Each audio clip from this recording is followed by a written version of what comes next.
mempelajari kinerja N6 itu sangat penting. Nah, ini saya akan memberikan informasi tutorialnya cara mempelajari kinerja N6 beserta cara memanfaatkan kinerja N6 pada akun kita, teman-teman. Jadi ini sangat penting ya untuk perkembangan akun kita. Kalau teman-teman itu bisa mempelajari kinerja N6 itu sangat sulit untuk mengembangkan akunnya. Biasanya dari kinerja N6 itu kita akan mengetahui mana konten yang kira-kira bagus, mana konten-konten yang kurang bagus, dan mana konten-konten yang tidak bagus. N6 ini ya semacam grafik, semacam data. Semua data itu, postingan konten kita itu ada kinerja N6-nya. Kalau di sini ya contohnya, di sini tertulis muncul lihat N6 dan iklan. Nah, dari situ teman-teman. Tapi sebelum saya ke arah situ, saya jelaskan dulu perihal N6 dan iklan. Jadi caranya kita klik pojok kanan atas ini ya untuk masuk ke kinerja N6, pojok kanan atas ini, dan klik gambar foto profil ini teman-teman. Nah, ini nanti masuk ke bagian profil kita. Nah, kita scroll ke atas ya. Nah, kita lihat semua data kinerja postingan kita ada di sini teman-teman. Nah, di sini ya cara mengetahuinya, nanti kita klik di sini. Ini berhubung foto itu baru error ya, data N6-nya itu tidak total semua nampak teman-teman, gitu ya kinerjanya. Biasanya itu nampak, tapi ini enggak nampak. Kita ke video saja ya, kita lihat trafiknya di video teman-teman. Nah, contohnya ini video ini ya, video ini kita lihat N6 dan iklannya gitu ya.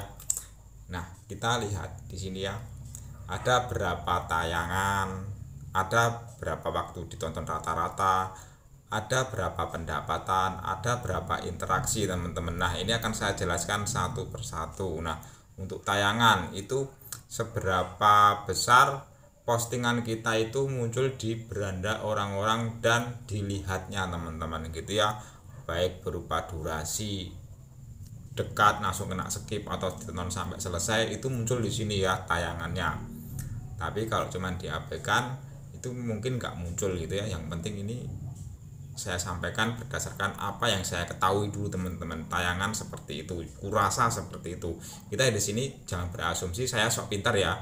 Saya hanya menyampaikan, kita belajar bareng teman-teman. Nah, gitu ya, apa yang saya sampaikan itu nanti bisa untuk bahan evaluasi pertimbangan teman-teman. Kalau cocok dipakai, kalau nggak cocok dibuang. Ini hanya konten, sambil ngonten sambil berbagi ilmu. Jadi tidak sepenuhnya ilmu saya itu benar teman-teman. Jangan beranggapan ilmu saya itu 100% benar.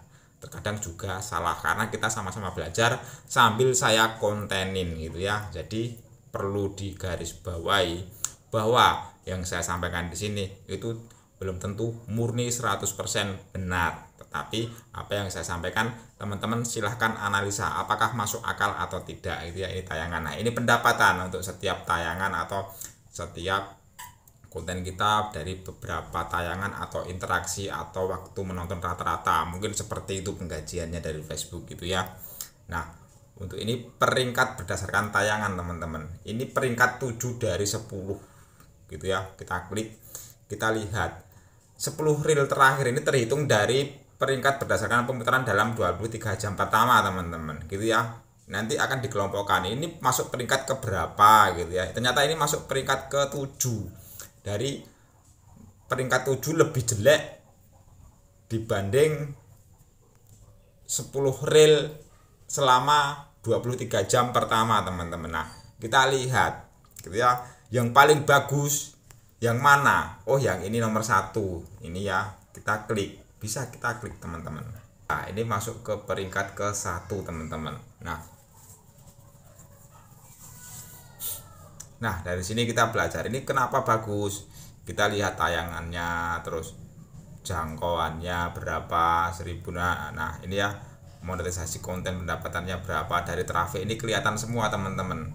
Berapa detik kira-kira kena skip, rata-rata tontonnya itu 3 detik ini teman-teman.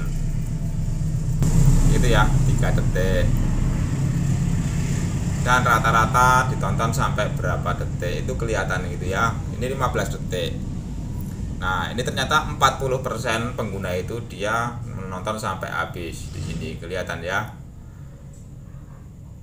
100% penonton itu melewati 3 detik. Berarti ini bagus. 3 detik pertama itu setiap lolos dari orang itu menonton itu bisa masuk peringkat pertama. Ini contohnya ini ya, masuk peringkat pertama teman-teman. Nah, gitu ya. Nah, tetapi skor distribusinya di sini ini rendah teman-teman. Berarti ini perlu kita tingkatkan gitu ya. Dari komentarnya lebih rendah dari reel Anda yang lain. Ini sebenarnya ada yang lebih bagus dibandingkan reel yang sekarang. Ini reel yang lama itu dulu kinerjanya lebih bagus daripada yang sekarang gitu teman-teman. Gitu ya. Tetapi sudah tidak masuk perhitungan, ini masuk perhitungan yang terbaru dari 23 jam pertama teman-teman. 10 reel terakhir peringkat berdasarkan pemutaran dalam 23 jam pertama gitu ya. Gitu. Nah, kalau sudah lewat sudah nggak terhitung teman-teman. Seperti itu sih penjelasannya gitu ya. Jadi seperti itu. Kita perbandingkan, oh video ini yang nomor 1 tapi kok skornya masih rendah.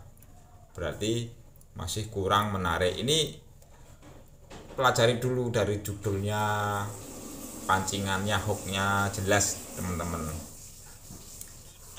Nah, ini kelihatan dari judulnya aja udah sangat menarik ya, tutorial cara cepat supaya monetisasi konten. Nah, ini memang tujuan pertama itu pancingan 3 detiknya lolos teman-teman. Tapi karena isinya ini hanya untuk sindiran gitu ya, bahwa kalau postingan ini saya pelajari ya, ini tidak menjelaskan detail cara monetisasi konten supaya cepat, tetapi hanya sindiran untuk meledek gitu teman-teman, seperti itu.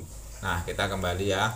Jadi caranya seperti itu. Kita belajar di NSEC ini ya, kita raba-raba, kita lihat. Kalau saya lebih berpatokan ke skor distribusi ini teman-teman, gitu ya. Skor distribusi gitu ya. Kalau ini makin hijau, ini makin bagus. Contoh ini postingan yang lama gitu ya. Kita cek postingan yang lama, ada yang lebih bagus, lebih mantap lagi teman-teman. Kita cek dulu, ada yang lebih bagus. Nah, ini lumayan ya, ini postingan lama tapi sudah nggak masuk di peringkatnya, sudah hilang gitu ya, karena postingan sudah lama. Nah, ini skor distribusinya bagus, ada tanda plusnya teman-teman. Nah, ini hijau semua.